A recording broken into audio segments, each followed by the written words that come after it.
İngiliz MI5 ajanlığından İtalya'nın diktatörlüğüne uzanan sıra dışı bir hayat. Faşizm ideolojisinin temellerini atarak milyonlarca insanı öldürecek rejimlere ilham veren bir isim. Antalya başta olmak üzere Türkiye'den toprak istemiş olması da pek bilinmeyen ve konuşulmayan bir devlet başkanı. Karşınızda eski İtalyan diktatörü Benito Mussolini'nin profili.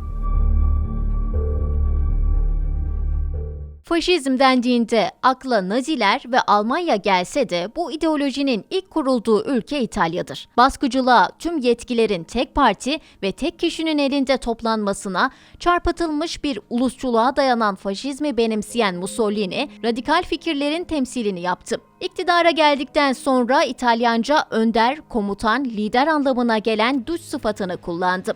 Toplumsal yaşamın bütün alanlarının denetlenmesine, saldırgan bir milliyetçiliğin doğmasına öncülük etti. Mussolini'nin bu sert fikirlerinde çocukluk döneminden izler bulmaktayız. Bu izlerden biri milliyetçi bir aktivist olan babasının onu milliyetçi söylemlerle yetiştirmesi. Mussolini gençlik yıllarında Marx ve Engels'ın fikirlerinden etkilenerek sosyalizmi benimsedi. Zamanla bu görüş faşizme evrildi. Faşist grupları bir araya topladı. Ekonomik ve siyasi alanda çökmüş olan İtalya'da faşist mücadele birliklerinin ittifakını kurdu. O yıllarda İtalya, Birinci Dünya Savaşı'nın oluşturduğu etkiyle ekonomik olarak tarihinin en kötü dönemlerinden birini geçirmekteydi. Savaş boyunca İtalya, kuruluşundan o güne kadar harcadığı paranın toplamından çok daha fazla para harcadı. Savaş sonrasında bu durum İtalyan halkına işsizlik ve enflasyon olarak yansıdı.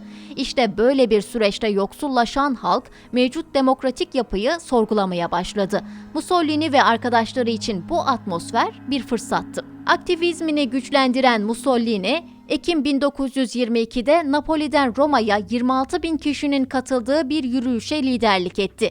Liderlik ettiği bu grup, resmi ismiyle 1919-1923 yılları arasında eylem mangaları, 1923-1943 yılları arasındaysa ulusal güvenlik için gönüllü faşist milisi ismiyle anıldı. Ancak bu grubun daha sonra tarihe geçmiş gayri resmi bir ismi oldu: Kara Gömlekliler. İkinci Dünya Savaşı sonuna kadar varlığını sürdüren örgütlenme, Faşist Parti'nin paramiliter gücünü oluşturdu.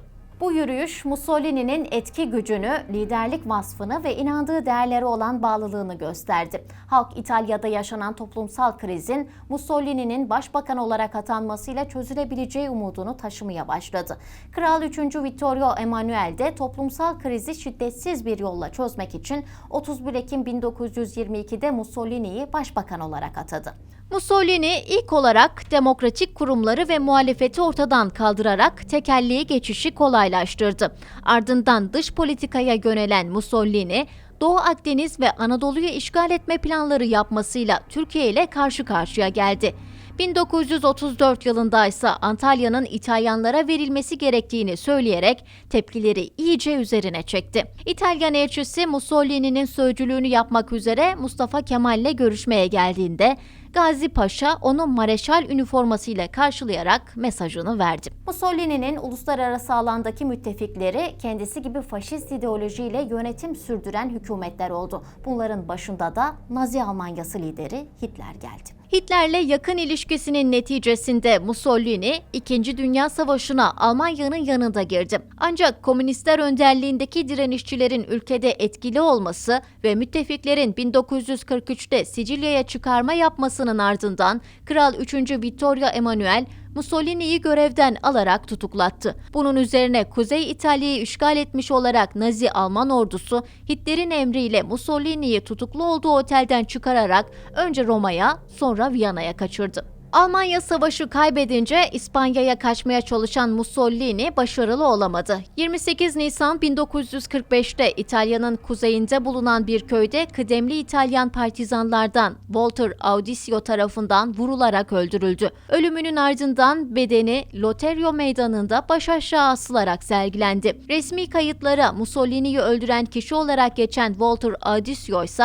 savaştan sonra 20 yıl görev yaptığı İtalyan Komünist Partisi'nden parlamentoya seçildi. Mussolini'nin ölümü ardından ortaya pek çok iddia atıldı. Ancak bunlardan en ilginci 2016 yılında İngiliz The Guardian gazetesinin ortaya çıkardığı bir belge oldu. Bu belgeye göre İtalyan faşist lider Benito Mussolini siyasi hayatına bir İngiliz ajanı olarak başladı.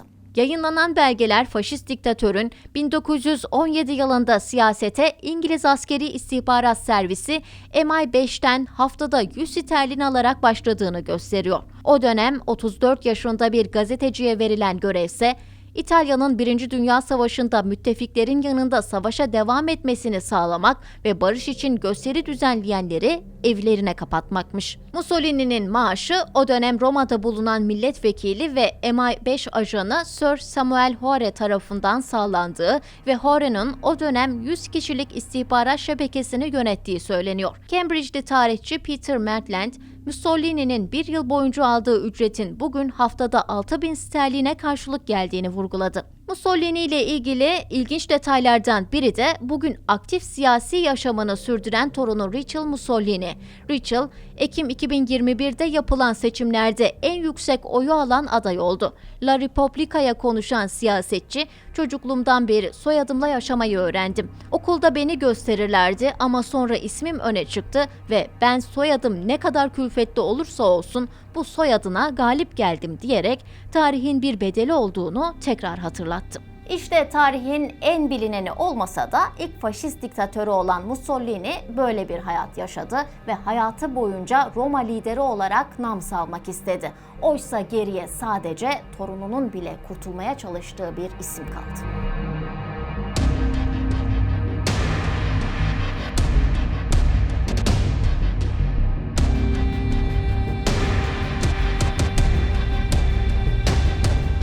Karşınızda eski İtalyan diktatörü Benito Mussolini'nin profili.